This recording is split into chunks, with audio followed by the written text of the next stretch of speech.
the length of a football, and they've got the first down. 16th mile to go. Noses apart. 49er sinking the ball. Wow. They both slide up the racetrack, and here they come for the white flag. One more lap to go, and Allison has a slight advantage on Jarrett as they head for turn number 1. But remember, Dale's been going well on the inside. Does he have the right line, though, Bob? Davey Allison keeps his car in the middle of the racetrack. Dale Jarrett's car is on the low side.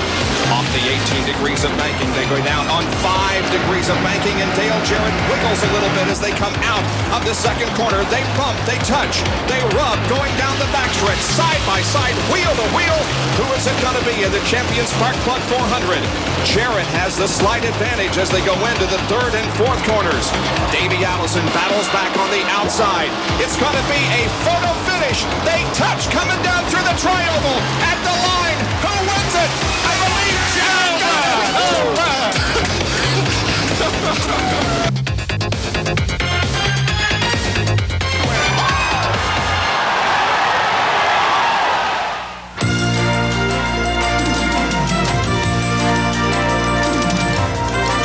ESPN, the world's leader in motorsports coverage, presents Speed World. Tonight, live from Bristol International Raceway in Tennessee, it's the Bud 500. And once again, we are greeted by thousands of cheering, screaming fans. They know that when they come to Bristol, they're going to see some close competition, and we're set for 500 laps of it tonight. And good evening, everybody. I'm Bob Jenkins. Welcome to Bristol. We begin the second half of the Winston Cup short track season here tonight on this half-mile racetrack. As we take a look at the quest for the Cup standings, they have really tightened in the recent events. Dale Earnhardt only has a 69-point advantage on Ricky Rudd. A year ago at this time, the top 5 were separated by 363 points. Tonight, only 189 points separate the top 5. Now, here are some interesting statistics. Earnhardt has 7 wins on this racetrack. Ricky Rudd has no wins, but he has finished in the top 5 9 times. And Allison and Irvin have also recorded a win here at Bristol. Well, we don't know how things are going to go at the conclusion of this race, but one thing we do know, and that is the field is very tight as we begin the competition. And for more on that, let's go to pit road and Dr. Jerry Punch. Thank you, Bob. You remember the old joke that close only counts in horseshoes and hand grenades? What also occurs in qualifying. The difference from being on the pole to being on the truck, missing the field just a little less than a half a second, 0.5 of a second here. In fact, 2 former pole sitters this year had to take provisionals to get in the starting lineup. Brett Bodine, Quaker State Buick back here, and the Pontiac, the Pennzoil covers of Michael Waltrip. And the winningest car owner in Bristol International Raceway history, Junior Johnson, a 21-time winner. His car with Geoff Bodine aboard will start way back in 29th spot. And you think qualifying was tight? How about taking a look where John Kernan is standing?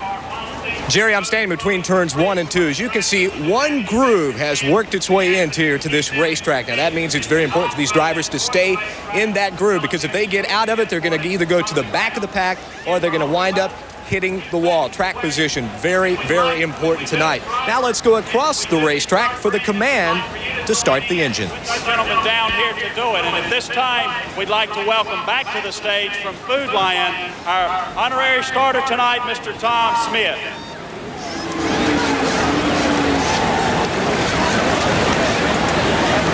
Gentlemen, start your engines!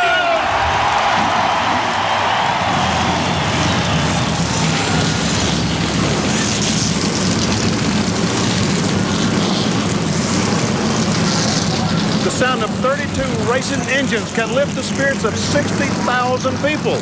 And my friend Ned Jarrett, his head has been in the clouds since last Sunday. Ned, get on down here. Time to get back to earth and get back to work again. I'll tell you, that was special, Benny. It was special. And tonight is going to be a very special racetrack. Yes, it is. It's a tough racetrack to pass on. Half a mile track is compared to 2 miles last week. Certainly a difference in the width of this racetrack, too. But Ernie Irvin, who won this race a year ago, starting back in 26th position. Ken Schrader is way back there, too. Those fellas have a tough job ahead of them to try to get up through the field. But you mentioned 2 cars, 2 drivers that's driving Chevrolets. Last week, Ford's had the advantage. This week, it's reversed. Well, last week at Michigan, we said that Ford had won 10-5 for Chevrolets on that 2-mile track. Here, would you believe that Chevrolet has won 27 times to 2 for Ford in the last 20 years? Hard to believe, but true. It's interesting to note also that there is only one Chevy that is qualified for the top 10 here this evening.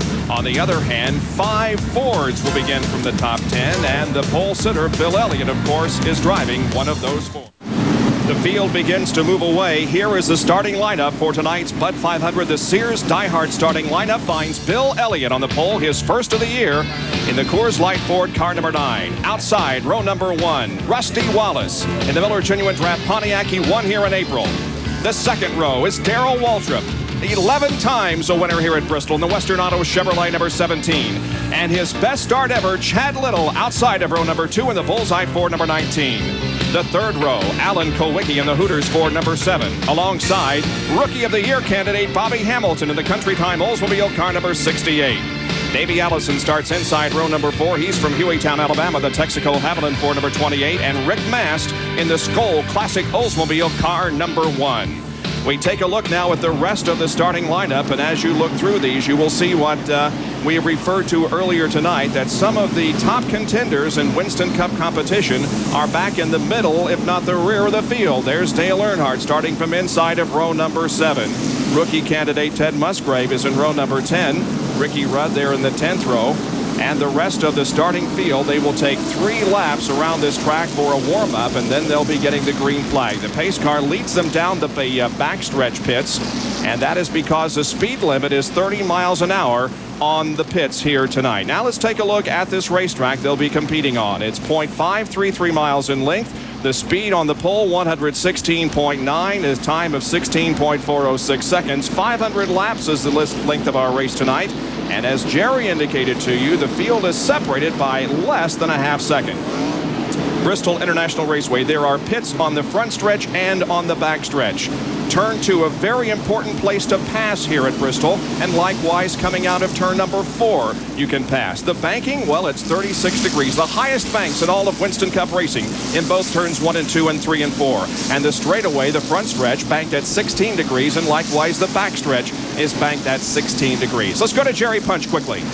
Rusty Wallace slammed the wall about 2 hours ago in the final practice session, guys. They had to rebuild the right side of the car. Ball joints, spindle, A-frames, put a new rear end housing into the car. A lot of question marks there in the Miller Genuine Draft Pontiac as to how the car will run. We're getting set for green, Bob.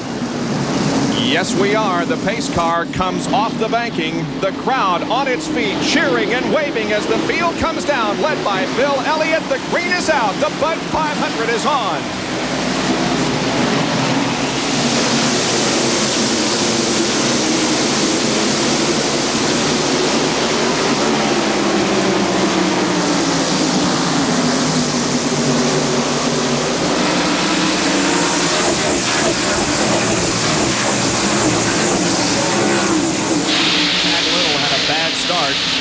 Back in 8th position at the moment. The field is led by Rusty Wallace as 2 laps are about to be completed. Elliott is second, followed by Waltrip, Kulwicki, Allison, and Strickland. Well, that problem on Rusty Wallace's car, they seem to have had it fixed pretty good, Bob. He jumped out to lead him from the outside. That's pretty impressive, because they're going to have an inside groove here for quite a while on this racetrack. And let's point out there has been no practice since Rusty Wallace hit the wall. They had to fix all these things that Jerry Punch was talking about and set the car up cold with no practice. Wallace leading Elliott into turn 3 once again. As we watch Rusty Wallace and Bill Elliott go down in turn 1, we see the white line on the inside. Underneath that white line is apron. You really can't tell it. Now, you can from looking inside Dale Jarrett's car. It's flat down there, and as Bob said, the bank's 35 degrees, so you got to run up above that white line to catch benefit of the bank. Great shot from the Citgo Ford driven by Dale Jarrett, last week's winner at Michigan International Speedway on the 2-mile racetrack. This is only a half-mile here tonight, but one of, if not the most demanding track on the entire circuit. Ernie Irvin, we're inside his Kodak Film Chevrolet. He started way back in the pack and is trying to make his way up through the traffic. Ahead of him, Harry Gant there at number 33. That's Ted Musgrave up on the outside of the track ahead of Harry Gant. Musgrave got back to the inside as quick as he could, too. He knows the outside is not a place to be, but he moves up again, and here comes Gant and Irvin both going by. Boy, you don't have to slip much. You get up in that second groove, and they're going to go back. As as the night wears on, that groove will move up the racetrack, and the cars will be able to race side by side. But right now, that bottom of the racetrack is where you have to be. Phillips 66 in-car camera here from Lake Speed's machine, looking back on Dave Marcus in car number 71. Tire smoke already seen from Dave Marcus's car. You see quite a bit of tire smoke on this racetrack, Bob, because they dive so hard into these high banks. Puts a tremendous amount of pressure on the tires. And, of course, when they accelerate off the turn, there's a lot of side pressure as well. A lot of moving around on the track. Lake running in 21st position and Dave Marcus in 22nd. But look how close they come. And we saw sparks fly out of the back of Lake Speed's car as he went down in turn 3. The car bottomed out, hit the racetrack, and that's where the sparks came from. Starting this many cars on a half-mile racetrack, it's not going to take long for the leaders to catch up to those who are running at the back of the pack. And that's why we may see some lapping here within a few laps if we continue to go green. Yeah, there we see some heavy smoke in that 71 car that time. That might have been a little bit more than tire smoke, fellas. We say that Harry Gant is complaining about oil, and it might be coming from the overflow, maybe, of the Dave Marcus car. We already see some oil on the windshield of Ernie Irvin's car. This is looking out. The windshield of Ernie Irvin's car. That's something you don't want on this racetrack, is oil to make it slicker than it already is. They did put sealer on this track. Dave Marcus has just received a black flag. You don't want to get any oil down. They did put sealer on this racetrack once again, and it is a very narrow groove that they work with here in the early going. Dave Marcus has slowed his car down the backstretch. I believe he missed his pits back there, Bob. He was coming in. Oh, and a spin over in turn 3. Richard Petty spins around in the STP Pontiac, a complete 360. He keeps going. The field is coming around. He's going to have to hurry to the start-finish line, or he'll go a lap down. The leader's coming by, and he makes it. There's no yellow, so we're staying under green conditions, and Rusty thought that there was, and he let off, and now everybody goes around him. He's dropped back to 5th spot. And so did Bill Elliott. Thought there was a caution flag. He backed off, and he's back to about 7th spot. Yeah. Darrell Waltrip has taken the lead. There was some confusion there because many drivers saw Richard Petty spin and they thought there was going to be yellow. They backed off and there was no yellow at all. I think Rusty Wallace saw his fellow Pontiac driver there in trouble, and rather than race down to the start-finish line to put him a lap down, that caution was not there, so his good deed turned into a loss of a lot of positions. Now Richard Petty goes a lap down. And Alan Kulwicki is sideways but saves it. He was trying to go follow Rusty Wallace by Darrell Waltrip by Richard Petty and got the car sideways going in turn 1. Looked like he was on dirt. Did a nice job of saving it, but boy, is he falling back. Yeah, he got him that outside and really loses a lot of positions. Let's take a look again. There we see Darrell and Richard almost get together, and Richard Petty came down the hill, and Kulwicki almost spun. Car number 68. The rookie, Bobby Hamilton, having some sort of a problem. He's in the pits in an unscheduled pit stop. The leader is Darrell Waltrip as he got the advantage when Richard Petty spun and Rusty Wallace backed off the throttle. There's Bobby Hamilton that's brought the Country Time Oldsmobile in for early service. They're changing the tires on the right side of that car as we remain under green flag conditions.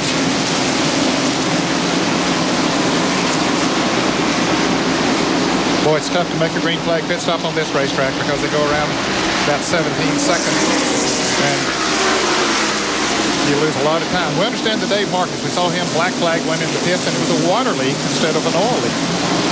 And so Darrell Waltrip has the advantage now with 21 laps completed over Davey Allison and Rusty Wallace, who has moved up to 3rd position.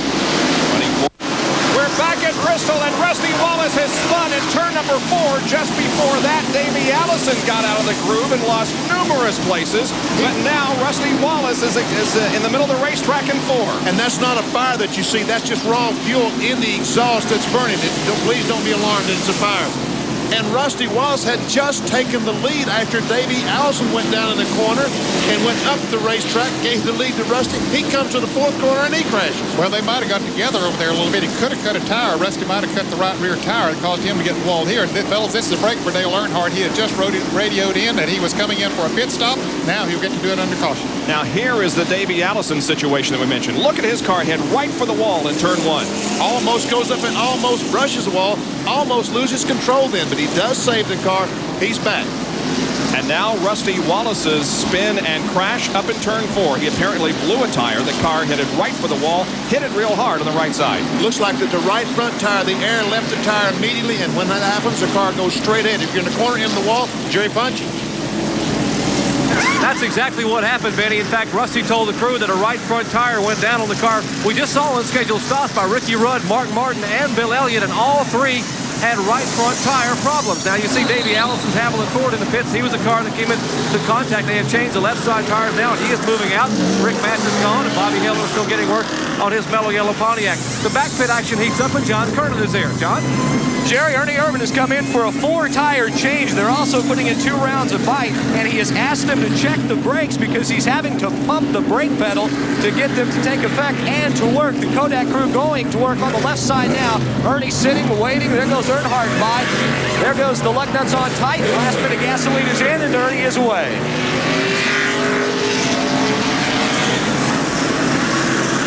Darrell Waltrip in the pits, and Bill Elliott, of course, having his problems as he comes in getting right side tires. They're going around to the left side of the Elliott car.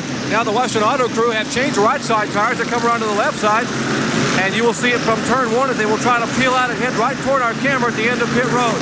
Bud Strickland moving out of the Robestas Buick. Here is Darrell Waltrip. And remember, 30 miles an hour on pit road. Here's Elliott moving out and Sterling Marlin. Wow, all kinds of action there in one lap as Allison lost the move, nearly spun, and Rusty Wallace did spin and make hard contact with the 4th turn wall. His car is still in the racetrack as the safety crews have arrived, and there is some of the rubber that has been built up in turn number 1 already. We're still in the early stages of this Bud 500.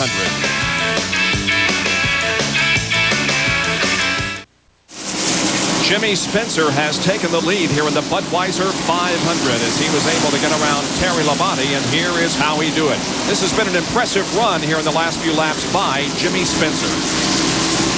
And we see Labonte go in the corner. Alan Kulwicki goes by him to get a lap back. Also Ricky Rudd, and here comes Spencer for the lead as they come off turn 4. And we understand that the 94 car of Terry Labonte may have a flat on the Sunoco Oldsmobile, and he is in the pits. Labonte in the back pits. John Kernan is also back there. They've just finished changing 2 right side tires. And I'm looking at it, I can't really tell if one is blistered as of yet. They're checking the right rear tire, and yes, it looks like it has gone just a little bit of flat. It has lost some air pressure, so Labonte, who had been leading, loses probably a lap and some valuable time here in the pits. Terry Labonte was the leader, but now with that unscheduled pit stop, he loses a lap and drops back. And there is the leader as Jimmy Spencer puts another lap on Terry Labonte. Labonte now has the car back up to speed, and maybe with those fresh tires, he'll be able to get back. Now Ricky Rudd has gotten by. Morton Shepard has moved up to 2nd. Harry Gant 3rd. Hutch Strickland 4th. Ernie Irvin is in 5th place. Well, the lead now belongs to Jimmy Spencer, and Jerry Punch has more on that. Bob, no surprise at all. Remember Harold Elliott, who built the engines when Rusty Wallace won the Winston Cup Championship? Well, Elliott also built the motor that Rusty Wallace used to sit on the pole and win the race here back in April. Well, he left the Penske operation and went to work for the team of Jimmy Spencer. And they had not had an engine from Harold Elliott until this week. Elliott said, I'm going to build you an engine that will possibly win at Bristol, Tennessee. And right now, apparently, it's doing awfully well. Let's go over to the backstretch and John Kernan. This is the right rear tire that came off of Terry Labonte's car. You can see where the cut was. It looks almost as if someone just took a knife and stuck it through and slid it down. Apparently got on a rock or something out there on the racetrack, cut the tire down, and loses some valuable time in the pits. Working in the pit area is always difficult, but is especially difficult tonight because of the noise level in this place. As racetrack that's essentially a bowl, and when you add the grandstands, the noise just can't escape, and those pit guys are doing a terrific job working down there, not able to hear hardly anything. The right guard halfway challenge tonight. Call 1-900-737-1100 and register to win a Pontiac Grand Prix. If you are called back and you know who is leading at the halfway point, you will win a Pontiac Grand Prix SC. The number to dial again, 1-900-737-1100. And you wonder why that rocks makes the cars go flat on a race car and not a passenger car. Because the race car tire, the tire is only about 3/8 of an inch thick. At the very thickest part, it's only about 3/8 of an inch. That's why a stone goes through and cuts it so quickly. Good battle for second position between Morgan Shepherd and Harry Gant. Morgan, the Bud Moore car, is now in second position, and Harry Gant runs third. Morgan Shepherd will be leading this team at the end of this year, the Bud Moore team. Harry Gant, another one of those who has come from the rear of the pack. He began this race in 25th position. Morgan Shepherd began from 18th. That 15 car had a great run last week in Michigan until he, I think, blew a spark plug apart or something. Yeah, spark plugs, I think it happened more than once up there. Take a look at the serial on Jimmy Spencer, who continues to lead this race. Spencer on lap number 25 was in 17th after starting 11th. He moved up to 13th, came to 7th at the end of 75 laps, and now has the lead at the end of 128. So he did drop back from his starting position, but then began the charge to the front.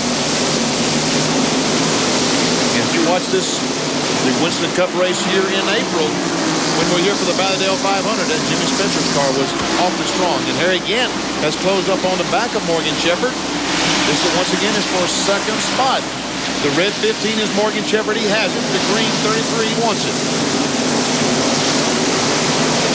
Passing on this track, very difficult. Lap traffic does help in certain situations. If you can catch somebody behind a slower car, let's see how Shepherd and Gant work the slower traffic that they're approaching. Ted Musgrave, at number 55, will be the first. They're running about 2.5 seconds behind Jimmy Spencer, who is leading the race. Now Gant looked on the outside. Don't think he wants to do that. Might have been a decoy. Have Shepherd look up in his mirror and say, he's going to try me on the outside. I better move out. But Shepherd's too smart to fall for a trick like that.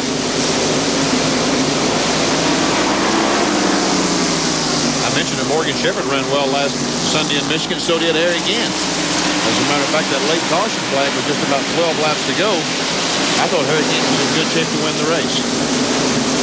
He ended up finishing about 5th or 6th. And there is Hut Strickland, has run these fellows down. Yeah, Hut has come from back in the pack, Benny, and has moved up into 4th position. He is really moving into Ray Bestis' Buick. Strickland started 9th, is now in 4th spot, is now 2nd, 3rd, and 4th have gotten around Ted Musgrave. Well, he had moved up to about 3rd or 4th before they made a pit stop, and then after he made a pit stop, he was pretty far back in the pack, but now is moving up. And there's Ernie Irvin. He is running into 5th position. And we get inside his car, just behind the Ted Musgrave car, and just ahead of Ted is Hut Strickland and Harry Gant.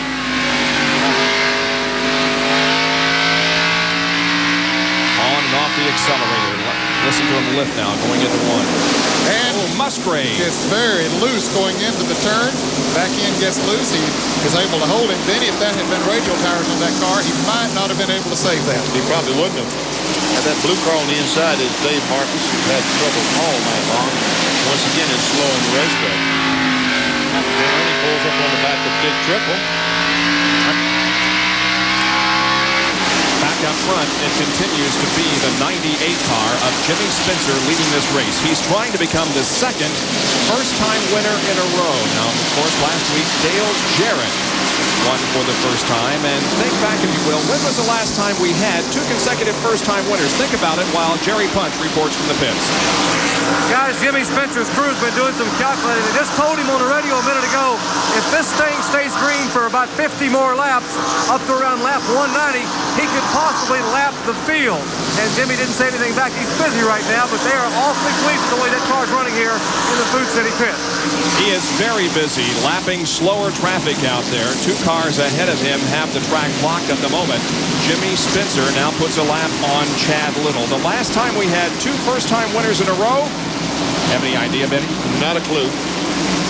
Well, I know I did it one time, but surely it wasn't that long ago. You are one of 3, as a matter of fact, but the most recent was Pete Hamilton, who won the Daytona 500 in 1970, and James Hilton then won at Richmond. And Rick Mast is going slow on the racetrack and for the pits in the Skoal Classic Oldsmobile. Ernie Irvin closing right in on Hut Strickland.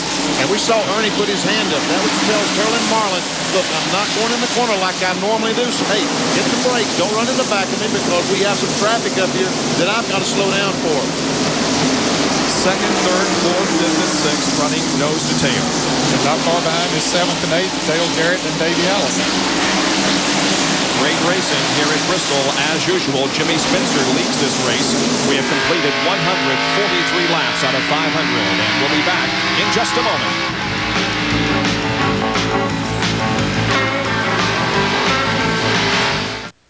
Problems have befallen Harry Gant in the number 33 Skoal car. A tire going down. He's losing valuable track position. We anticipate a pit stop any moment. He drops down off the banking now, as a matter of fact. He heads for the backstretch pits at John Kernan.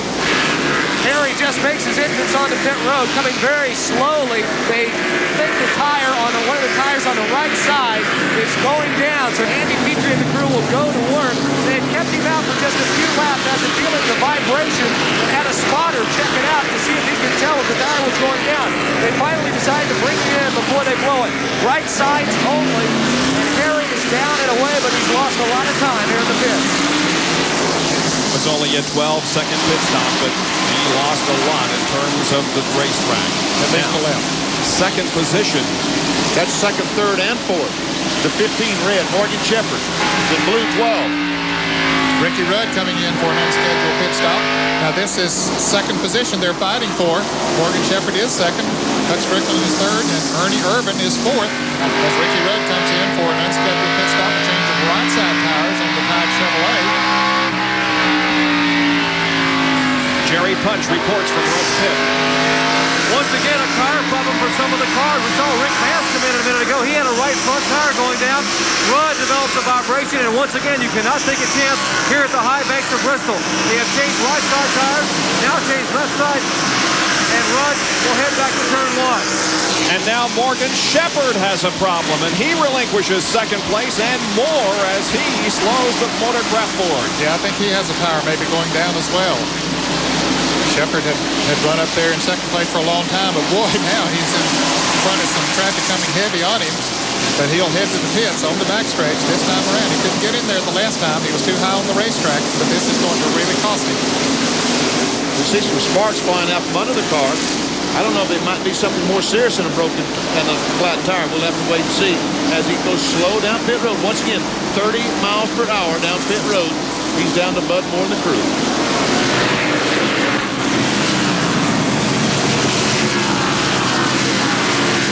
Work on the right side of the car. Windshield is clean. The right side tires are on, and Morgan Shepherd is back in competition. I believe he's going to be at least 2 laps down by the time he gets back out there, Bob.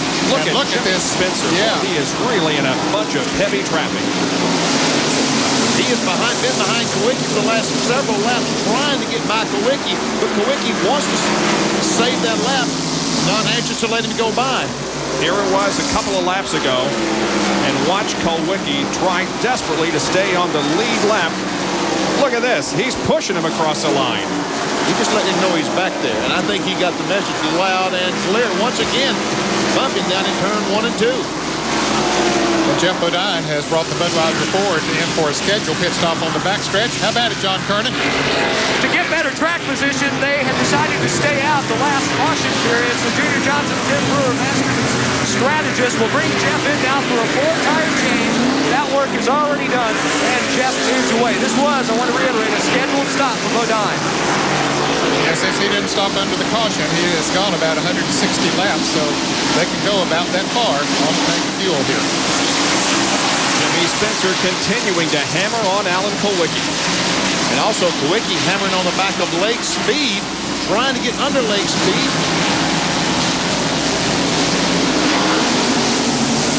And once again, I think Kulwicki might have a chance. Here comes Davey Allison in the pits. Yeah, an unscheduled pit stop for the Haviland Ford of Davey Allison. Finally, Kulwicki is able to get by Lake Speed. Now let's see what happens with he and Jimmy Spencer. Davey Allison was running in 6th place. They're changing right side tires while we watch this action. Davey Allison goes out of the pits now as Harry Gant goes around Lake Speed.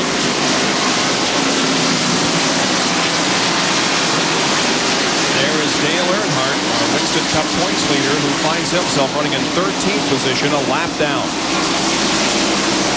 Also, there is Darrell Waltrip, car number 17. He is 6th at the moment. He is on the lead lap. But I'll tell you, he's not too far in front of Jimmy Spencer, fellas. He's about 3 or 4 seconds, I guess. But Spencer has been held up, as we've documented back there. And Darrell, who had led this race earlier, is not doing quite as well as he did. Now the length of the straightaway separates Darrell Waltrip from the leader. And a car into the wall in turn 1 is Bobby Hillin. Hillin ranks the wall in turn number 1. Keeps it up high on the track. Doesn't slide down into anybody else. Let me tell you what Bobby Hillin is doing right now is trying to get his breath, because when he hit that wall, he hit with such a force, he has lost all the air in his body. The car came to a stop of its own free will. He had nothing to do with it. But now he probably could have put the brakes on if he had to. We see him moving around in the cockpit. He takes down the netting. He's okay. May have had the air knocked out of him, but he's in good shape. The 3rd caution of the evening out on lap 168. Right now, he has put his head back against the headrest and is taking some air into his body, because he hasn't had any for the past few seconds. Man, what a lick. Yeah, he hit it hard. Car just went right for the wall as he headed into turn 1. As we see Bobby trying to get out of the car, the leaders are coming into the pits. There's Jimmy Spencer, the leader of the race. Jerry Punches right there. And this is a break for Jimmy Spencer, guys. They had radioed a minute ago. They saw some smoke coming from the left front tire. So Spencer and the crew will get a chance now to change all 4 tires to 21. Dale Jarrett, our most recent winner, also in. He getting right side and left side tires. You see the entire pit road, everyone now trying to come down and get fresh rubber. A lot of concern about tire wear here. Spencer's car moving down and away.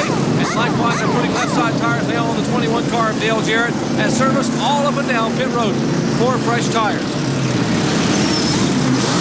Well, while the service is being completed here on the front stretch, the action picks up on the back stretch in John Kernan's location.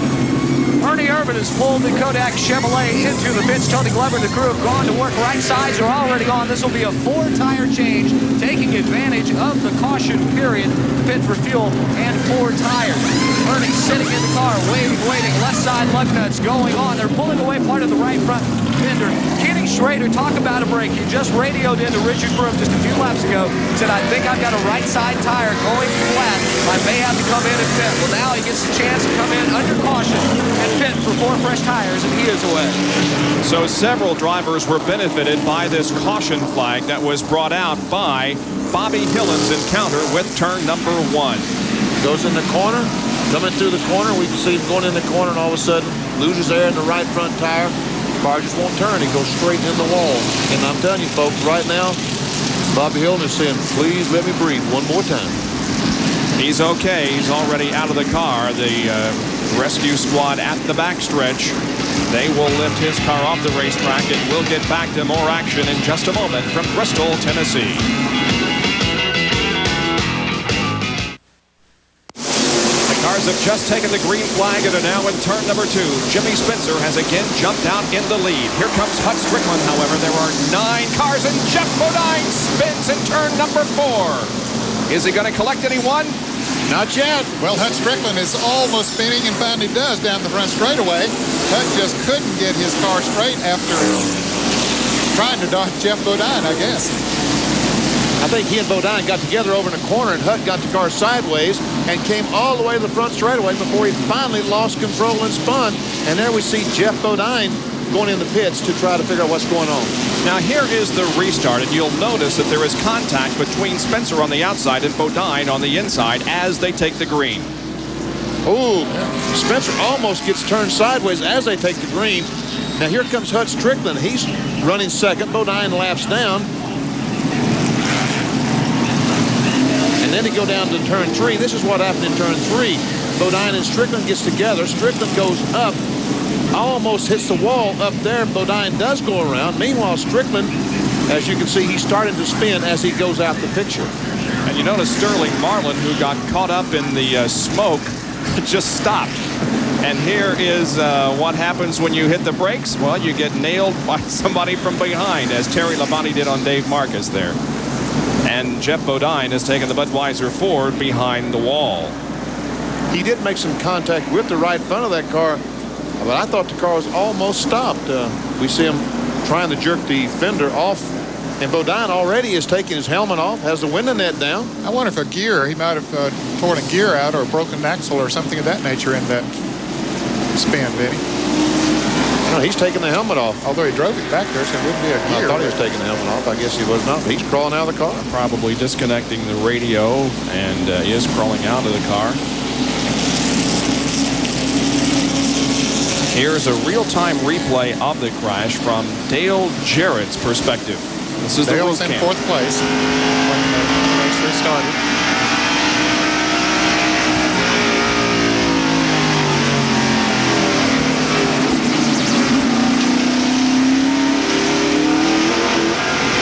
Boy, at that point, you just point it and hold on, don't you?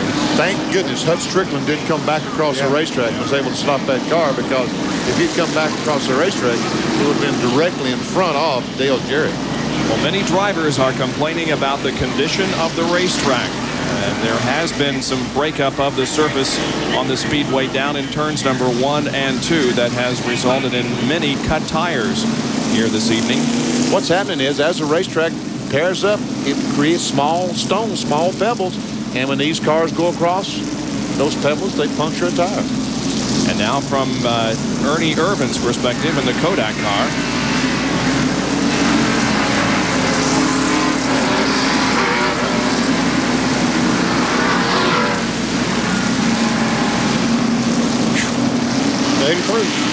John Kernan is with Geoff Bodine. Geoff Bodine has crawled out of the Budweiser Ford. He sat back in one of the trucks back here in the back. Geoff, what happened out there? Ooh. You're testing me, John.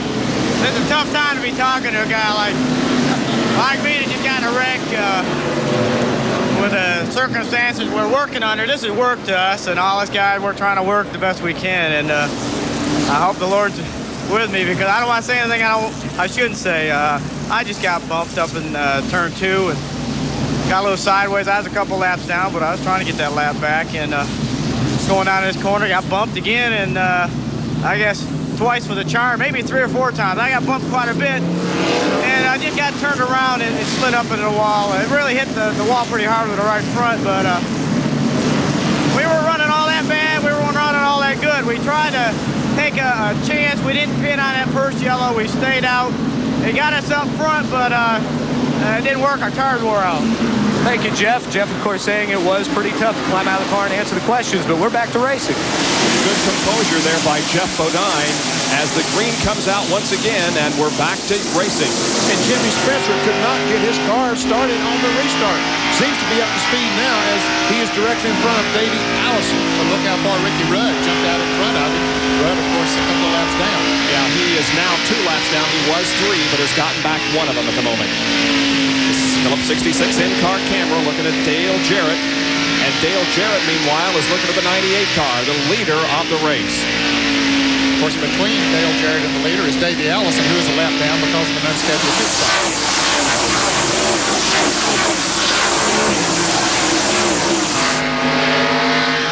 Here's Ernie Irvin, the Kodak Film Chevrolet, directly behind Dale Earnhardt going in turn 3. We saw Earnhardt a spark out of the right rear. He went in the corner and bottomed out. Well, he's still a lap down, folks. In case somebody just joining, he's currently being shown in 12th place, but he is 1 lap down because of an unscheduled pit stop. Beginning to see a good battle up front as Davey Allison closes in on Jimmy Spencer, and Jarrett really puts the heat on Allison. These two have found each other again, just as they did in the late stages at Michigan last week. Allison and Jarrett. And Earnhardt is right there also. Now, Davey is a lap down. Davey Allison is not in second position. He is a lap down, shown in 11. Well, I wonder why he was so aggressively going after Spencer. Now I understand.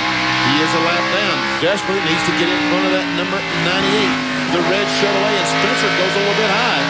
And Davey tries to get under him. And he does get under him as they go into 3, but Spencer holds him off for the moment, gets a little bit sideways, still holds him off.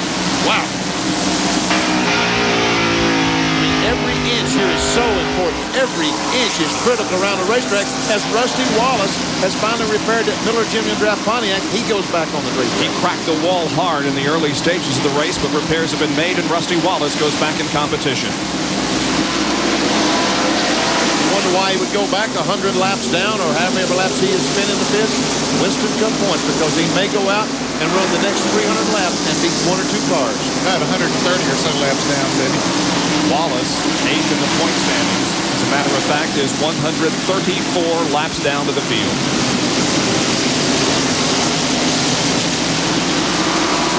Davey Allison having a little bit of trouble coming off turn 2 over there, and not getting the traction he needs every time coming off there. Here's Earnhardt trying to go under Dale Jarrett.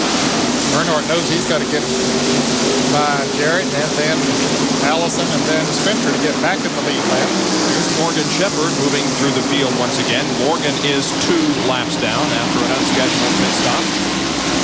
So actually, the cars you're seeing there, only 2 are on the lead lap, Jimmy Spencer and Dale Jarrett, first and second. There are a total of 9 cars that are on the lead lap. The Shepherd moves around the car of Dale Earnhardt. Dale gives him a little nudge there as they go into 3. I wonder how many times last Monday morning when someone that didn't know who won the race asked their friend and said, who won the race? And they said, Dale. And they said, oh, Earnhardt won again. Won again. No, Dale Jarrett. Look at him bumping out there. I think Dale Jarrett might be a tad faster than Davey Allison if he can get around him. You see Jimmy Spencer getting away up there, and he'd sure like to get around, but Davey Allison now not in much of a position to get his lap back. Gets a little squirrely off the turn.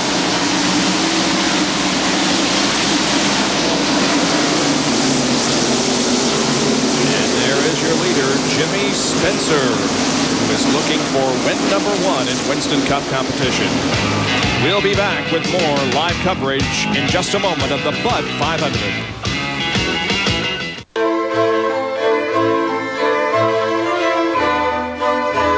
The world's leaders are meeting in Brussels. The Grand Prix of Belgium, Sunday, 7:45 on ESPN2. Dale Jarrett's car remains on the racetrack. Dale is okay. The right front is missing. It bounded off the car and ended up down in turn number 1. Now watch from the roof cam. Watch very carefully on the right front of the car, and we think we see the tire rolling off of the car. Maybe a wheel broke. There it goes right there. Now watch the sparks indicating that it's making contact with the racetrack, and then boom, hard contact with the wall. Yeah, I believe the wheel might have broken down as he came. Maybe the lug pattern broke out the center of the wheel or something of that nature, because we saw the wheel rolling down the racetrack, and there's no wheel on the sit go forward now. So, well, of course, we saw earlier in the track fact how the crews put glue on the nuts, allowing them to get the tire on the car quickly and get it off quickly. Let's go to John Kernan, who has an update on this situation with this car. Well, Ernie Irvin's crew, as you can see, got loaded tires from Dale Jarrett. Since Dale is out of the race, they've done the neighborly thing, and they have loaned another Virginia team a set of tires. Now, one other point I wanted to make about Ernie Irvin, he and Ken Schrader are 2 of the 7 cars on the lead lap, but they're the only 2 who are pitting on the backstretch. Ernie was running 2nd when the caution came out. Because he had to pit here on the backstretch, he is now running 6th, and he'll have to make his way through traffic to get to the front. Good point. That's the disadvantage of pitting on the backstretch. There is the Jarrett car on the hook, and it's over for Dale Jarrett. Our Western Auto race recap shows that Jimmy Spencer is the leader. He's led 137 of the 250 laps, 4 cautions for 34 laps. We've had 7 lead changes among 6 drivers, and the 12,000th lead change in Winston Cup modern day history. Average speed 84.6 miles an hour. Those that have led: Spencer, Darrell Waltrip, Terry Labonte, Michael Waltrip, Rusty Wallace, and Davey Allison. Cars out of the race, only 2 at the moment: Geoff Bodine and Dale Jarrett. Now the Western Auto Mechanic of the Year standings. Larry McReynolds from Davey Allison's crew is on top, 8 points over Tony Glover from Ernie Irvin's crew. Robin Pemberton on Mark Martin's crew is 3rd, then Danny Glad and Kirk Shelmerdine from Dale Earnhardt. Top 5 in the Western Auto Mechanic of the Year standings. They continue to clean the track up in turn number 4, where Dale Jarrett had contact with it. So we'll take another break with 261 laps gone. We'll look at the top 5 here quickly because we are about ready to go to green. Spencer, Kulwicki, Darrell Waltrip, Sterling Marlin, and Bill Elliott. Here they come off of corner number 4. Getting set as we watch from our helicopter hovering over the track. There they are coming out of the 4th turn. The speeds accelerate and the green comes back out on lap 265. Spencer drives away.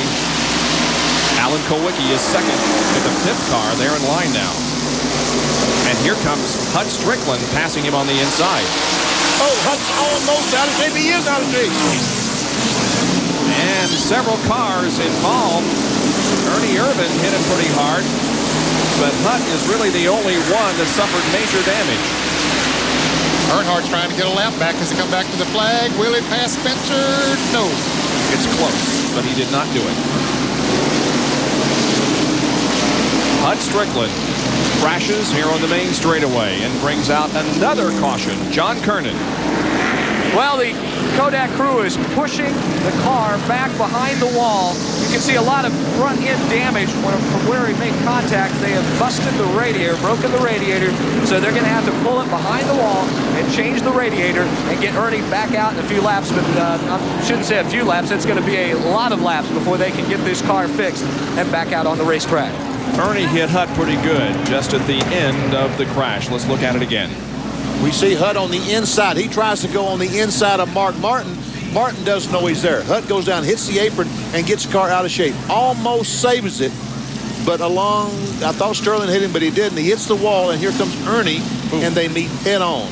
Boy, Waltrip was also lucky there. He and Sterling, that they got by. From another angle, from our turn 1 camera. That really bunches them up, and they slow down back there. There's Sterling Marlin barely gets by on the inside, and watch Waltrip as he goes down to the inside. He hits Elliott or rubs with him a little bit. There's the contact between Ernie Irvin and Strickland. And Ken Schrader also making a good move, getting by down on the inside. And Harry again just barely got by without making contact.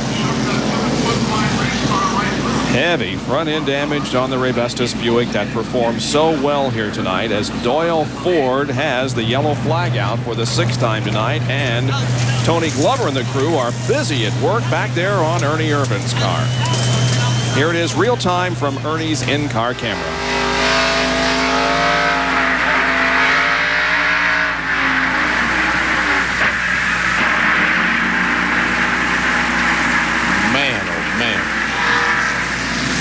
You know, that's the thing you got to do when there's trouble in front of you. You got to keep your car going straight. You don't have a prayer of missing something if the car's sideways. Ernie Irvin did what he could. He kept the car straight. Unfortunately, all of a sudden there the car is directly in front of him. Listen at the work going on down there.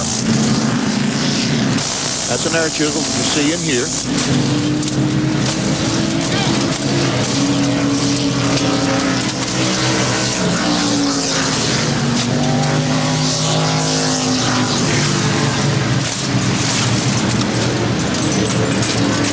That's why you spend hundreds of thousands of dollars in the wind tunnel to get those things perfect aerodynamically. that's probably a $4,000 wreck at your local body shop. Jerry Punch is with Hut Strickland. Hut's still sitting in the car. First of all, Hut, you took a hard lick. Are you okay? Yeah, I'm okay, Jerry. It's just, an unfortunate thing that's had to happen. 2 or 3 cars got together. And, the racetrack's so slick out there. It's just one groove, and you just. When you get out of that groove, it's just nothing you can do. Well, you can hear the dejection in his voice. He still sits in the car. He will not give up. He would like to be able to get the car fixed. But as you look at the front of the car, The entire front section, the bumper, the grill, and most of the fenders have been pushed away. You see the radiator pushed back in against the engine compartment. I doubt this car is repairable to get back on the track tonight. Tough break for Hud Strickland, guys. Ernie Irvin and his in-car camera didn't make it through the crash, but now we go inside Lake Speeds. Phillips 66 with the in-car camera and see that he did. Well, he almost did. Hit Bill Elliott. Elliott slowed him down just enough. He was able to get by. Yeah, nailed Bill pretty good, but no serious damage to that car. But look at the damage on Hud Strickland's machine. Certainly no damage like that. Well, they got a welding torches on there. Cutting torch trying to cut all that sheet metal, all that metal away so they can put some new stuff on there. It's a typical Winston Cup race at Bristol International Raceway. Lots of crashing and banging and a lot of good racing too. And we'll be back for more in a moment. ESPN Speed World tonight at Bristol International Raceway in Northeast Tennessee for the Bud 500. And the field is behind the pace car once again as Dick Trickle spun and tapped the wall down here on the main straightaway. And we take a look at it from Ernie Irvin's in-car camera. Comes off turn 4, and it looks like maybe he and Michael Waltrip made contact, Neil. Yeah, I believe he did, and just sent him around. And now the wrecker pushing the Team 3 Pontiac back into the pits on the backstretch. The car just won't run. I'm sure Ernie was saying, oh, no, not again, because he, of course, was involved in a crash earlier tonight that knocked the front end off the car, but he's still out there. Still under caution, so we will get our commercial breaks in here and bring you live green flag action when we come back. Here they come for the green flag. Perfect timing.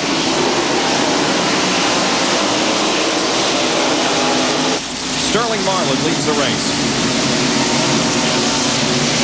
Darrell Waltrip going awfully high there, losing a couple of spots on the racetrack.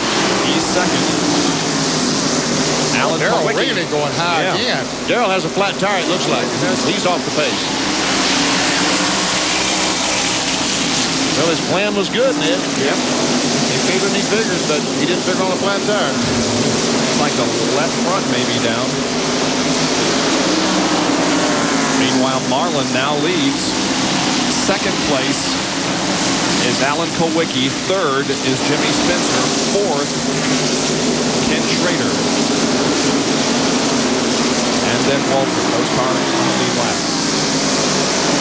Let's go down to Jerry Punch, who's in Darrell's pit. Well, the man who won 7 in a row here back in the early 80s having a tough night here at Bristol, Tennessee.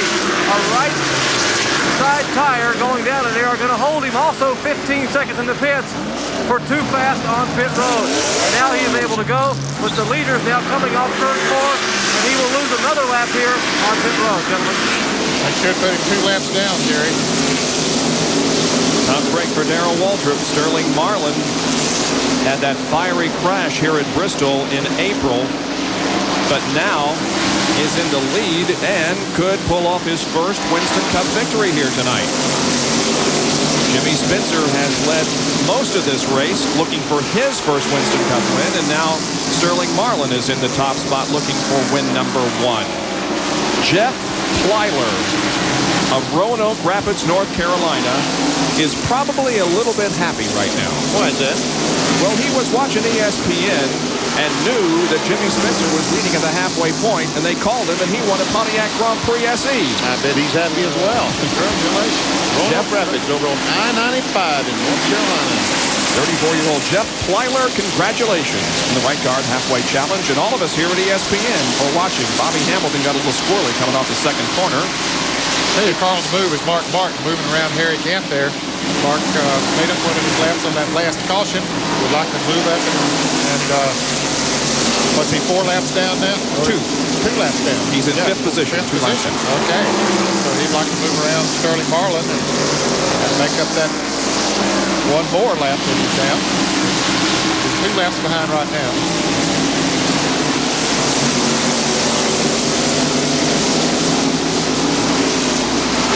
He's got a good race car, Ned. We noticed about 100 laps ago that he was in front of Jimmy Spencer and was actually not losing any ground to him. He's about the only car all night that really and truly has been running the same speed. Ooh, he almost loses control. he consistently has been running as fast as Jimmy Spencer. That's Spencer, where is Spencer? He's behind us. He's in third place. See back there, there's Kulwicki, who is running second, and then Spencer in the third position. Spencer's got to have a problem. I mean, all of a sudden, he was on Kulwicki's back bumper just a few laps ago, and he's falling back. So evidently, Spencer is looking some trouble. He isn't running as fast as he was, no doubt about that. Well, that miscommunication that cost him when he didn't come in the pits on the first time the pits were open on the last caution. And he lost 4 positions. He might have a tire going down. We understand that he is reporting that the car is sliding a little more than usual, and he might have a tire going down. And we also understand that Davey Allison thinks he might have a tire going down. We had a report a little bit ago that he might be leaking some fluid, but he's seen Davey Allison I'm talking about. He's running okay out there, even though he's several laps down. He's showing 8th place. Some smoke out of Spencer's car that time. Yeah, I noticed it last lap.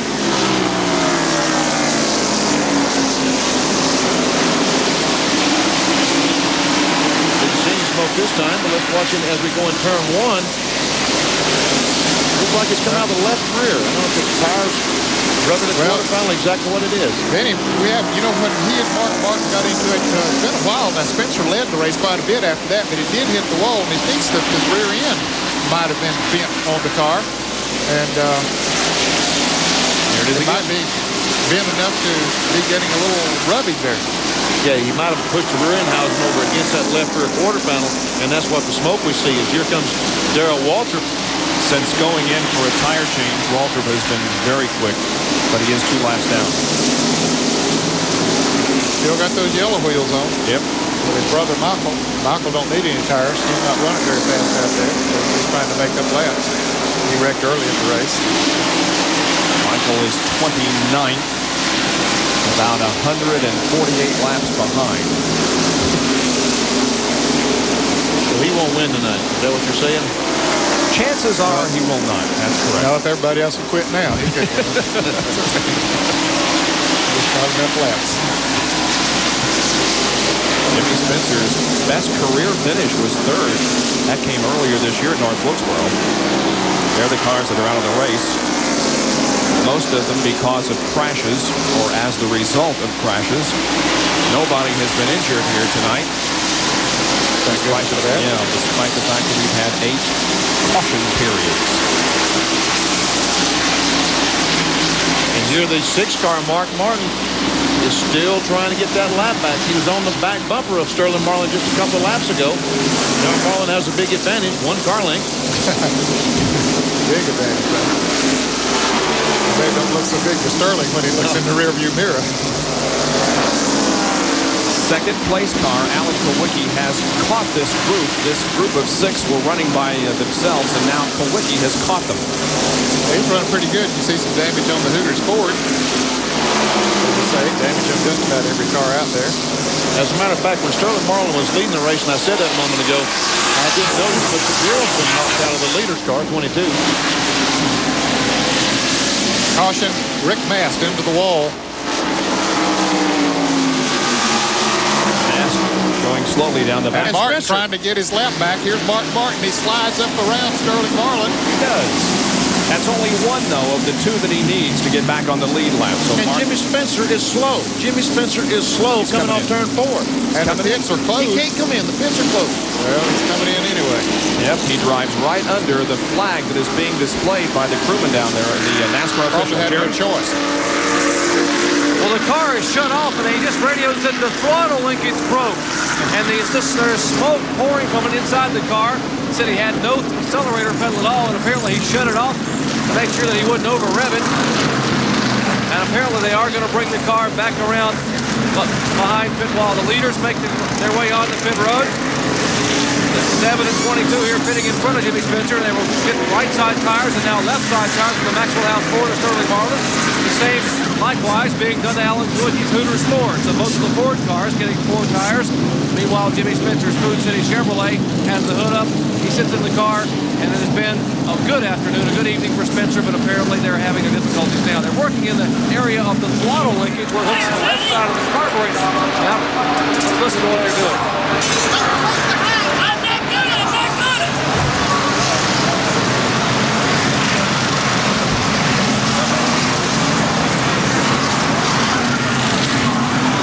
Really couldn't hear what they were saying, and I think we're probably just as well off that we did hear what they were saying.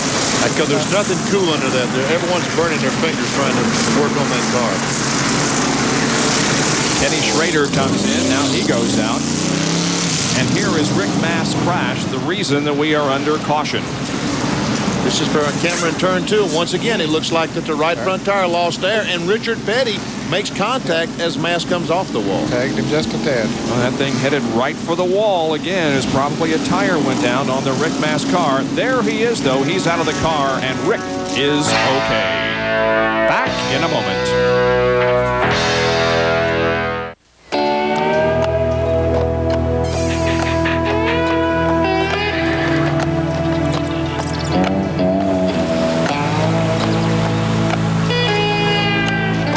Put 700 of the world's most powerful horses together, and what do you get? You get out of the way.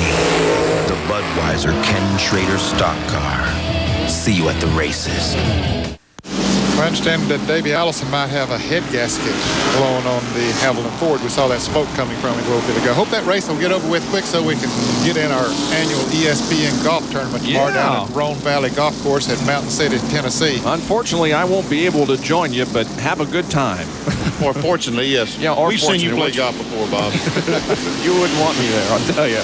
Here's the green. We're back to racing. Darrell Waltrip is only 1 lap down. Now he's back on the lead lap.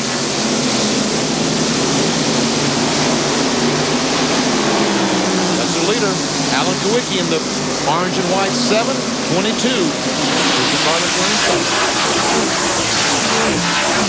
And we saw Jimmy Spencer, if you're familiar with watch the telecast, we saw him go by the speed shop.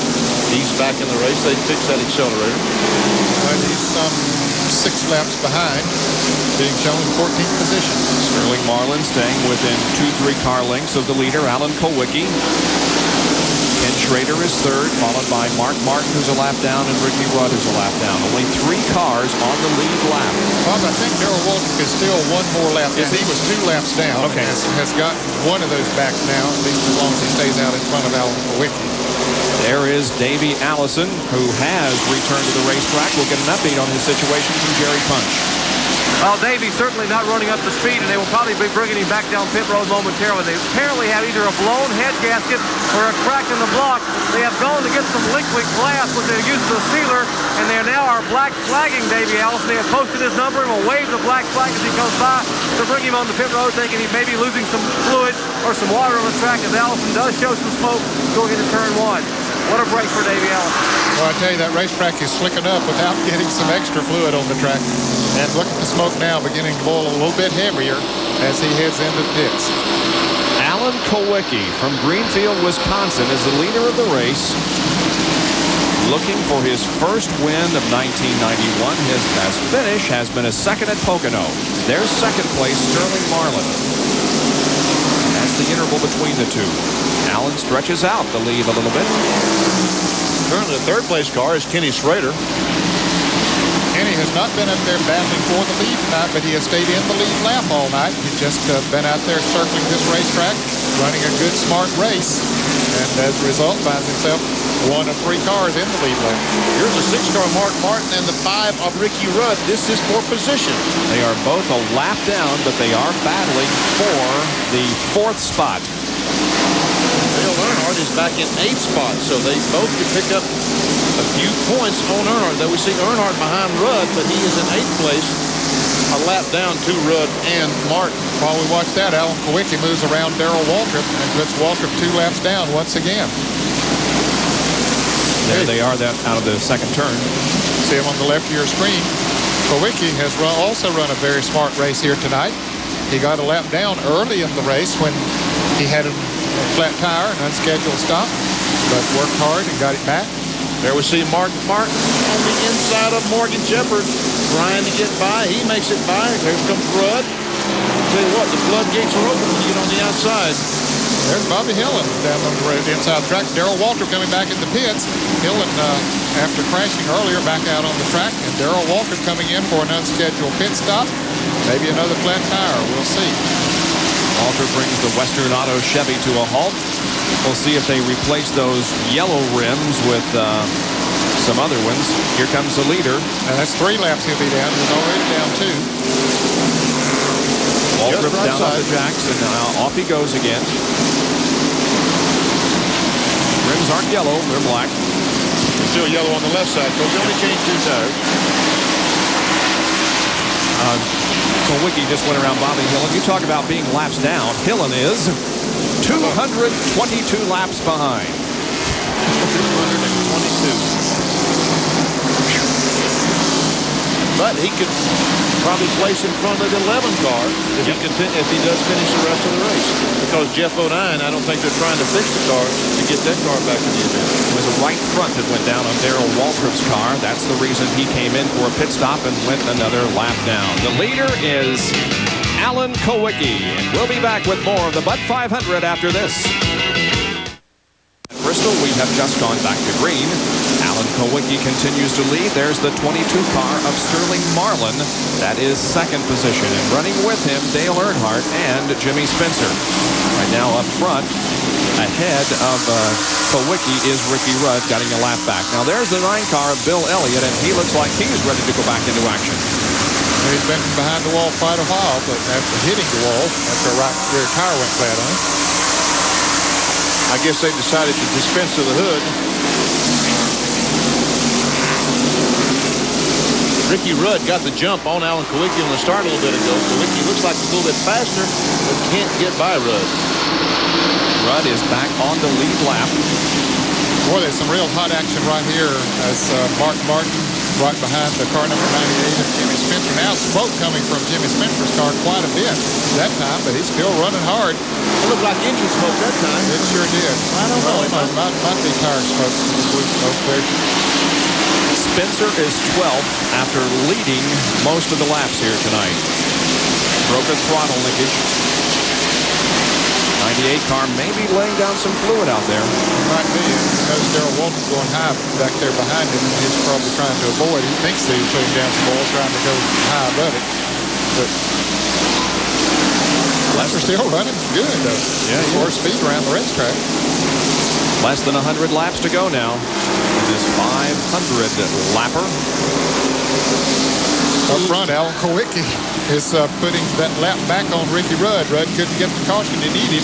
He was back in the lead lap for a moment. Ooh, they're still running close. And now Spencer gets around Earnhardt. He gave him a little bit of a tap there. That was the second time they passed and done that in the last 5 laps. Here comes Mark Martin trying to go by on the outside of Earnhardt.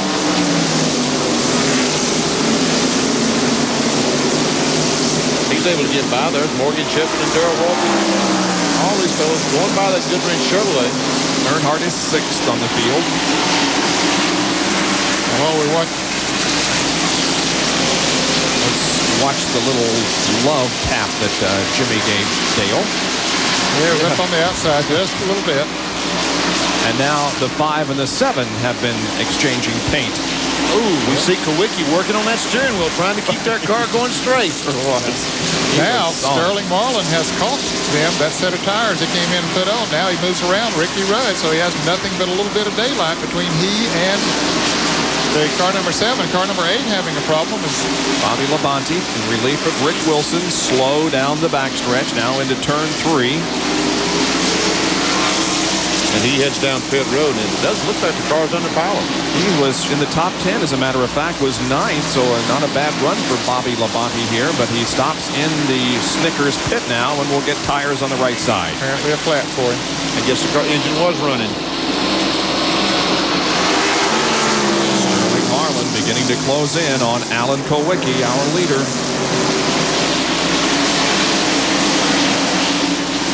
Gary Punch has a report on Bobby Labonte's pit stop. Well, apparently Bobby Labonte just did cut a right side tire down when he brushed the wall just a lap or so ago, so they changed right side tires. And gentlemen, while I have it, we might mention that car number 98 of Jimmy Spencer is having some smoke come out the left side exhaust intermittently. I spoke with Travis Carter, who said, we see the smoke, we don't really know what it is. Spencer has not commented. He said the car is still running awfully well, so we're going to keep our fingers crossed we can make it another 89 laps. Well, Jerry, as you were saying, that Spencer slowed dramatically, and he's headed for you in pit road. And Bobby Labonte coming back in the pits, going behind the wall this time. Meanwhile, Earnhardt and Mark Martin are working together on the racetrack. I'm not so sure that it's a harmonious relationship, but they are running together. Right on the back of Mark Martin's car. The two guys who battled for the Winston Cup in 1990. They found each other on the racetrack. Martin, of course, not in the points battle at the moment, although he is only 189 behind Earnhardt in 5th position in the Winston Cup standings. There's a last lap speed, 112.65. Now remember, the pole speed here turned in by Bill Elliott was 116.9, so they're about 4 miles an hour slower than the pole speed. That's still pretty fast, as they barrel down these corners at 120 miles per hour. There's Joe Ruttman going in the pits, the Thunderbird Oldsmobile.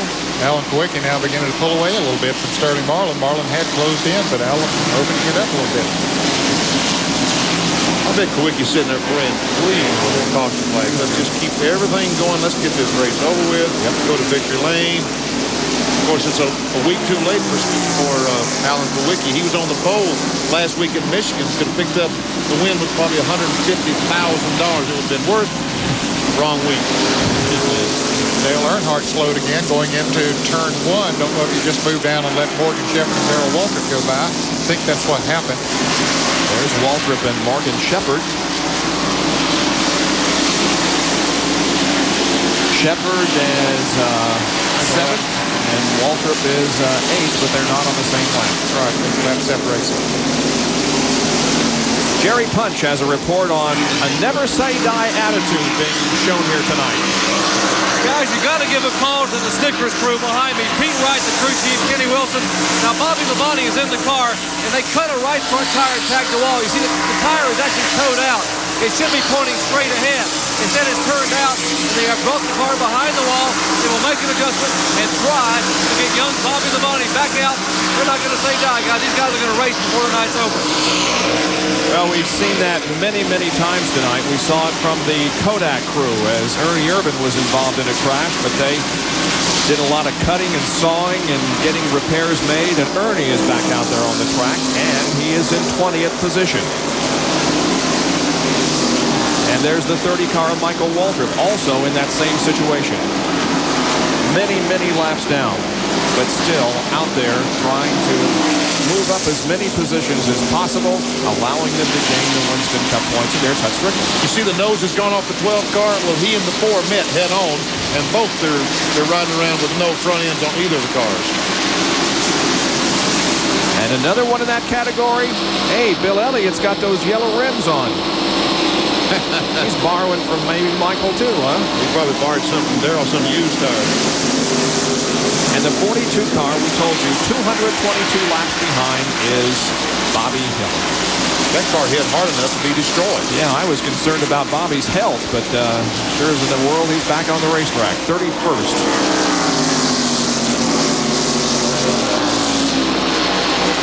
Not only interested in driver points, but car owner points as well. Alan Kulwicki continues to lead the race in the Hooters Ford. A win would help him perhaps secure other major sponsorship for 1992. And he is pulling away from Sterling Marlin every lap. And there are 75 laps to go. We have reached 425.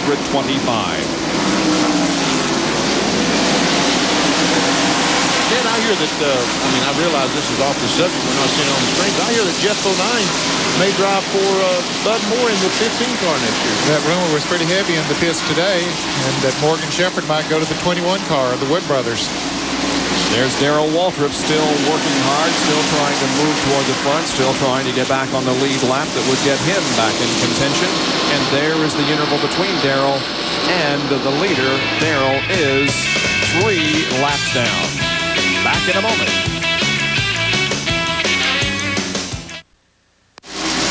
Kulwicki leads the Bud 500 from Bristol International Raceway in Northeast Tennessee with less than 70 laps to go. Reached lap number 434. Ned looks like he put on cruise control. Yeah, he's. I mean, he got him about a 4 or 5 second lead, and that's good. Well, actually, it's just about 2.5 seconds, Benny. You know, we look down on the racetrack, and it's a pretty good distance, but as fast as they go around this racetrack, it's not all that much in seconds. And if history repeats itself, as it has here earlier tonight, we're going to see probably more cautions before this race is over, and anything can happen. Davey Allison is out of the race. He's with Jerry Punch. Bobby's out momentarily, but they're trying to get the car fixed behind us. Davey, what's the problem? Well, all of a sudden the car started overheating. It's a shame. Our Texaco Havoc 53 Thunderbird is really running good tonight, but you know, we had gotten several laps down. We'd made up all but one of them. Thought we were going to get it back, and all of a sudden the water temperature came down. Evidently the racetrack where it's been coming up has got the radiator plugged up. I guess it's either cracked the head or blown a head down. Well, Davey will be able to get back in. That's why he's keeping the helmet on, folks. He's trying to get back in. Remember, he is only 68 points out of second place behind Ricky Rudd and Dale Earnhardt. So he will try to get the Havoc Ford back on the track. That's right. There are the point standings in the quest for the Cup, and Allison is only 137 behind the leader. Did I subtract that right, Benny? Well, you had the thing right there written in front of your face. I could probably read it. Kulwicki leads. There's Bobby Labonte is back out. We saw Kulwicki just go by him.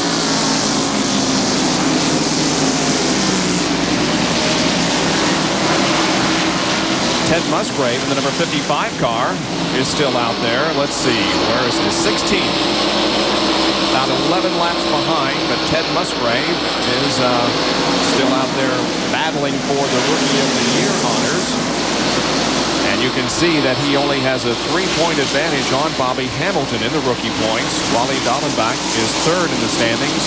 Stanley Smith and Rich Bickle are 4th and 5th. So that rookie battle is really tight. Not so tight as far as the manufacturer's points are concerned, as Chevrolet with 10 wins has a rather commanding lead on the Ford products, who have won 5 times this year than Pontiac Oldsmobile. But Alan Kulwicki in a Ford is the leader of this race. Now, right at the beginning of the program, remember we showed you how this is a Chevrolet racetrack.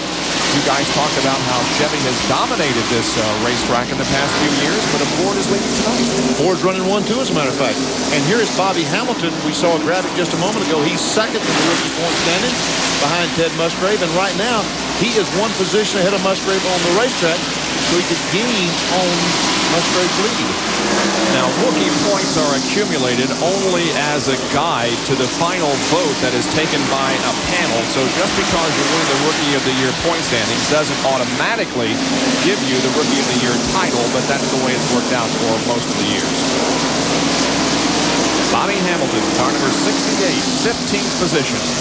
Country Time Oldsmobile. 9 laps down.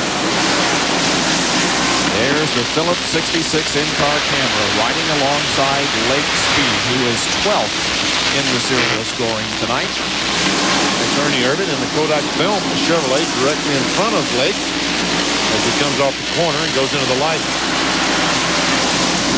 Jimmy Spencer is all over Alan Kulwicki as Jimmy tries to get a lap back. Well, and Alan's going to do it. I started to say his spotter should tell him, let him go, because he's 6 laps down. Don't fool with him. And Alan does. Has a rather comfortable advantage on Sterling Marlin. The length of the straightaway separates the two. So that was a good move by Alan Kulwicki just to let him go. Boy, we are set up here for an exciting finish as Marlin may be closing in now on Alan Kulwicki with less than 60 laps to go. Now, he let the 98 car go by. The 6 car, Mark Martin, is closing in, and Ned, I tell you what, he don't want that car to go by, because if he lets him go by, he's going to be back in the lead lap. Yep, and that's the car that he'll definitely have to contend with if another caution should come out. Mark Martin is fourth, and he is a lap down, trying to get it back here in the late going at the Budweiser 500. 50 laps to go. Back in a moment. Stepped up his pace a little bit now, trying to get back around. More than get around Spencer, just trying to hold Mark Martin off, but he needs to get around Spencer to do that. Still smoke coming from the left side of that Food City car. Now Kulwicki does go by him, but Mark Martin is threatening to also. Yep, and they get together. Touch. Yes, they do. And boy, I'll tell you, that could be dangerous. Uh-oh. And they touched some more. They had touched earlier in the race, and this might not be over yet. Well, maybe it is.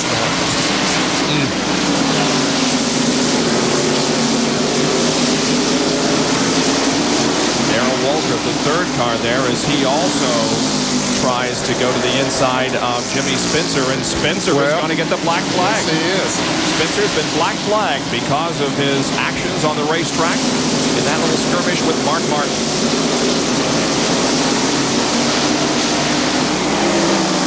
Maybe it's for that smoke. Maybe it is, but I don't think so. No, I don't think so. That thing's been smoking a lot longer than he was pounded on Mark Martin.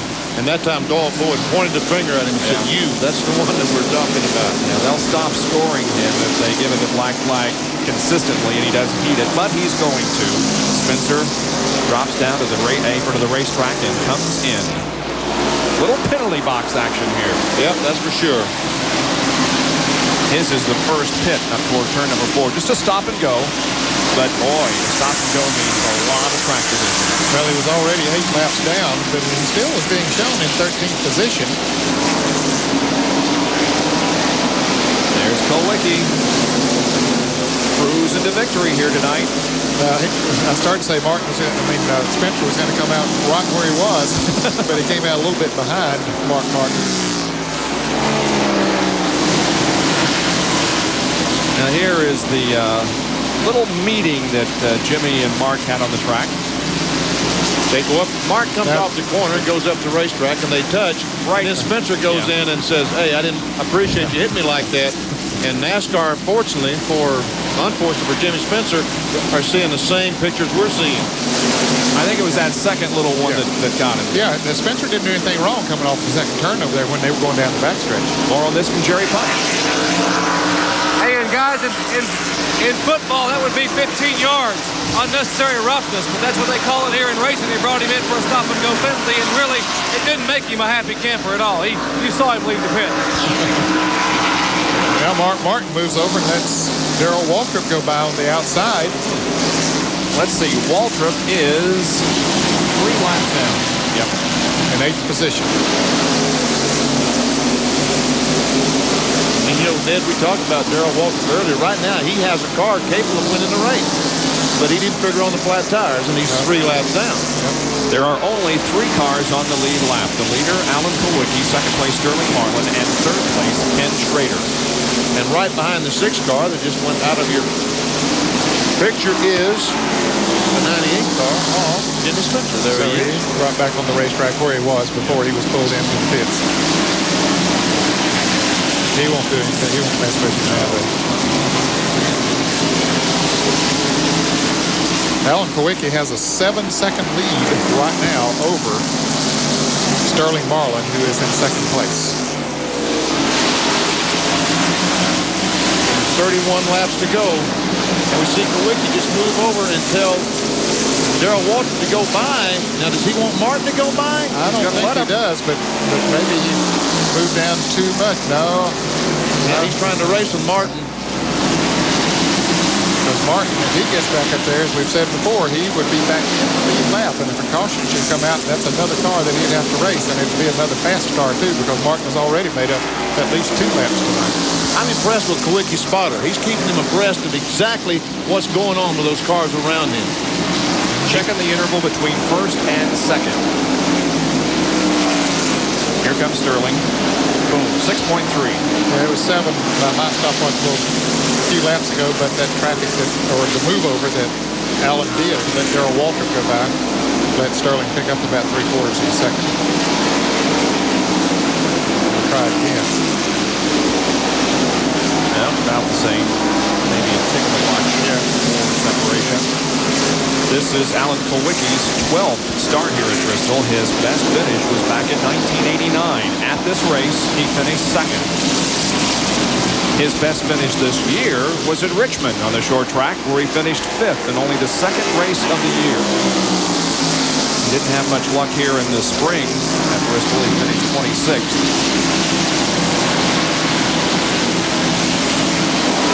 Right now, Kulwicki is 16th in the point standings. 46th behind Morgan Shepherd, who is in 15th. Laps are winding down. Now 25 laps to go. 475 are completed. Will Alan Kulwicki win his first Winston Cup race of 1991? Come back and we'll find out.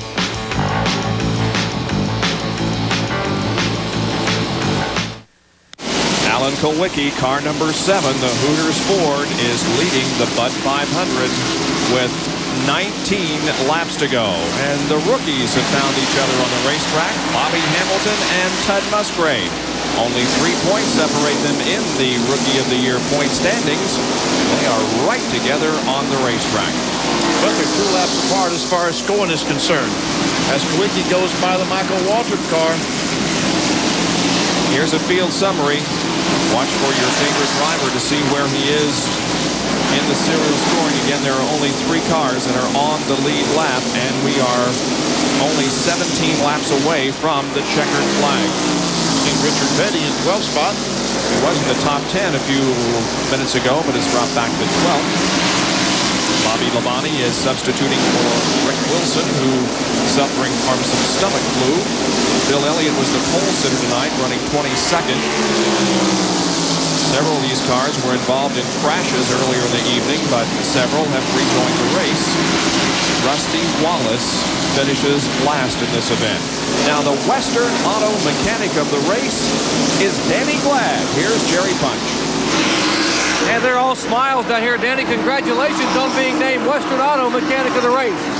Well, thank you. I'd like to thank the people from Western Auto for their involvement in NASCAR. And Jerry, this award goes to all the crew, all the part-timers, all the people in the engine room, the chassis shop, everybody who makes this happen. And, you know, Alan's really doing a good job out there, and he's getting the job done for us today. Thank you. Danny Glad, a very unselfish young man who is one of the leaders in this Hooters team, and rightfully so, he has been named Western Auto Mechanic of the race here in Bristol. Bob? All right, congratulations to Danny and all the crew members on the Hooters Ford. And this is really going to be another good victory here. Last week we had such a great win when Dale Jarrett won his first Winston Cup race. But it's going to mean a lot to Alan Kulwicki if he can hold off for the next, 12 laps? Yeah, it certainly will. He has struggled somewhat this year. He has run good. Of course, he's won some poles, but just hasn't been able to get it in victory lane. But run an awfully smart race here tonight. And he continues to pull away from Sterling Marlin. He's almost 9 seconds ahead of him now. And Jimmy Spencer almost got into the wall over in turn 2. He kept it off the wall, but he was very close to getting. Looks like he's headed to the pits again. Here's Darrell Waltrip and Ken Schrader, who are running together, and Schrader is on the lead lap. We understand he may have a tire going down. Yeah, he's not far from going a lap down, Bob. Alan Kulwicki is less than a second behind him. Schrader running 3rd. You're looking for some drivers that's anxious to see this race over because it's a very tiring, very hard physical race. And with just 10 laps to go, they're saying, thank goodness, get to be 5 to go. Now, Mark Martin is coming up on Ken Schrader. That would be for position. He's not far. Martin is still behind Alan Kulwicki, but not too far in front of him is Ken Schrader. Don't know if he has enough time in these 10 laps to catch him and pass him or not, but that would be a position if he does. There you can see, yeah, down on the front part of the screen, and there's Mark Martin. 7 laps to go in the Bud 500 with Alan Kulwicki leading. It's also a very hot and humid night here in Bristol, which adds to the fatigue that these drivers are experiencing right now. Yes, as the fellas have talked to the drivers in the pits, when they've fallen out of the race tonight, we can see just how much water is on the drivers as they're perspiring in this race car. We saw Alan Kulwicki pass out of frame now. Here comes second place Sterling Marlin. That's a nice, comfortable lead with less than 6 laps to go for Alan Kulwicki. Here he comes to complete lap 495. 5 to go. Yeah, he's well over a half a lap ahead now. Bobby Hamilton. Be interesting to see if he lets Mark Martin go here in a little bit. He's coming up on some heavy traffic. He don't need to be running too hard there. He might just move over and let Mark Martin go now this late in the race. It wouldn't hurt him too bad, probably. Ooh, and Martin gives him a bump as he ran up, had to back off on the outside of the 94 car of Terry Labonte there. 3 to go. Everything was okay. 3 to go, and now Alan gets separated from the traffic a little bit. And Martin will probably just stay back there now and follow him. Although he can still see Kenny Schrader up there. They're gaining on him quite a bit. That would be a position if Mark Martin can get up there and pass him. I think Kulwicki will move over if he can ever get clear of the traffic. Next time, the white flag will come out. This race is about over.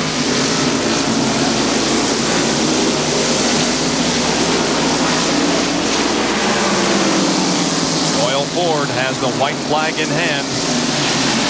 Here it is for Alan Kulwicki. Only one more time around this .533-mile oval, and Alan Kulwicki will have his first victory of 1991.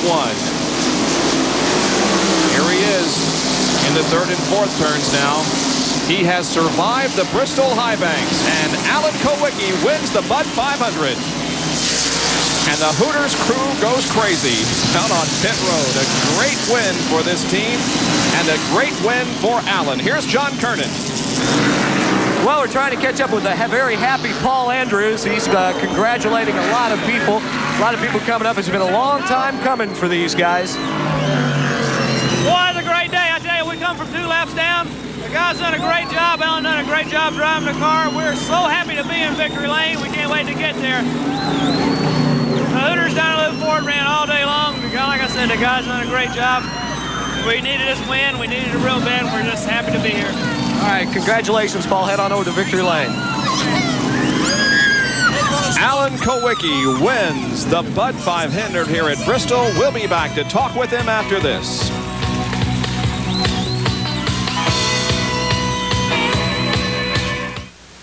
And Alan Kulwicki still sitting in the car and trying to get his breath and getting his hair combed, getting his face. It feels so good in here, I don't want to come out. He said it feels so good, he doesn't want to come out with a big smile. Yes, he comes out, and his fans, some 60,000 strong, are waiting to see the man who won the 31st annual Budweiser 500. And yes, the celebration will begin here for the driver of the Hooters Ford. Alan, congratulations on a tremendous effort. Oh, it feels great. You know, the day started off on a wrong note for us. We got a flat tire, got 2 laps down, and, you know, we just kept our cool and made the laps up, and the Hooters Ford Thunderbird ran great. I got to thank Hooters Restaurants, Dynalube, Ford Motor Company, Naturally Fresh, all my sponsors. My pit crew did a great job. You know, we've been down and out and run good and just keep having problems, but we bounce back, and, you know, the guys never quit. And Paul Andrews and Danny Glad, Ron Vaccaro, just all the guys on the crew. I mean, I can't name them all without forgetting some, but it was a team effort. We had good pit stops, good tires, and everything went great. You know, we didn't back into this one. This is, I think, 3 of the last 4 years we won a race, so I think I passed the fluke stage, and it just feels great. Alan Kulwicki in victory lane here in Bristol, Tennessee. He will make his way to victory lane. In fact, he is here at the gas pumps. The 36-year-old driver becomes the first Ford winner on the short tracks in 1991. Bob? Top 20 finishers in tonight's race. Marlin was second, Ken Schrader third, the only other car on the lead lap, and then Mark Martin and Ricky Rudd finish in 4th and 5th position. Show you 6 through 10 here, and guys, it was a typical Bristol race. Had a lot of crashing and banging, but fortunately no drivers injured, and just pure excitement from start to finish. And of course, Ricky Rudd to pick up a few more points on Dale Earnhardt here tonight. The Winston Cup points battle continues to tighten up as Earnhardt had some misfortune again tonight. Earnhardt ending up in 7th position, and Ricky Rudd ended up in 5th position. So as we go to the Southern 500 next Sunday, the interval between 1st and 2nd position in the battle for the Winston Cup is only 60. Rudd with a 60-point deficit on Dale Earnhardt. Mark Martin third in the points, followed by Davey Allison and Ernie Irvan. Next Sunday afternoon at 1 o'clock, one of the great traditional races in NASCAR, the Heinz Southern 500 from Darlington, South Carolina. Be with us for all the action live here on ESPN at 1 o'clock Eastern Time. Don't forget Speed Week coming up at midnight, and baseball tonight and Sports Center coming up. Our congratulations to Alan Kulwicki, and for Benny Parsons, Ned Jarrett, John Kernan, and Dr. Jerry Punch, this is Bob Jenkins. Thank you for joining us from Bristol International Raceway. So long, everyone.